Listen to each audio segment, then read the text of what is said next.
Il y a quelques années, des jeunes Américains ont dû être hospitalisés par dizaines quand ils ont commencé, en voulant impressionner leurs camarades sur les réseaux sociaux, à avaler des capsules de détergent à lessive.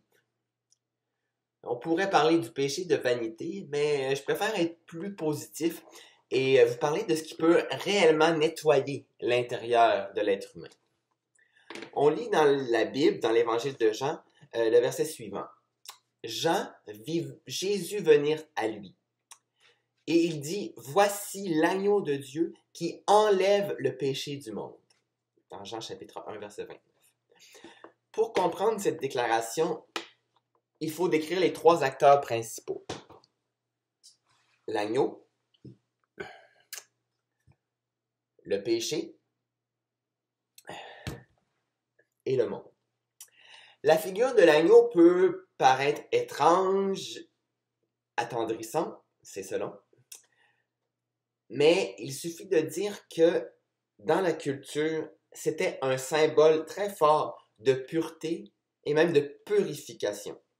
Jésus, ici, est désigné comme l'agneau de Dieu qui ôte le péché, qui peut nettoyer l'intérieur de l'homme. Crois-tu que tu es pécheur? Est-ce que tu penses qu'il t'arrive de commettre des mauvaises actions, de faire le mal ou même d'entretenir des pensées qui n'auraient pas lieu d'être? Lorsque les gens sont convaincus de leur péché et se repentent, ils sont mûrs pour croire en Jésus-Christ.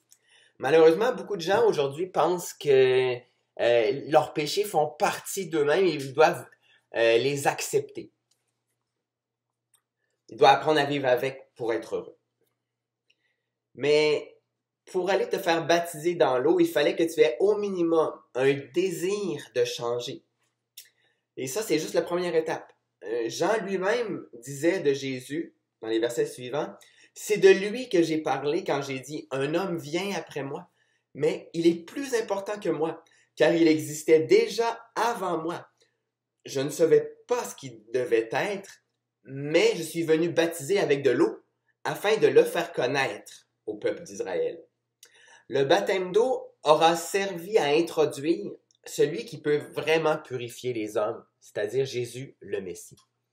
C'était selon Jean lui-même la raison d'être de son ministère, mais afin qu'il fût manifesté à Israël. À cause de cela, je suis venu baptiser d'eau. Jean 1, 31 dans la version Darby. Mais pourquoi seulement à Israël? Je croyais qu'il était le sauveur du monde, qui ôte le péché du monde. C'est là que ça devient intéressant pour nous. Jean a baptisé dans l'eau pour souligner notre besoin de repentance. Et ça, c'est universel. Vous êtes d'accord?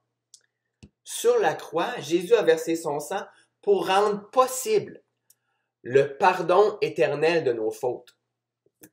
Mais, en sortant du tombeau, Jésus se préparait à entreprendre un nouveau mouvement, un baptême de feu qui embraserait les premiers croyants, nous rendant ainsi aptes à vaincre le péché et à gagner le monde.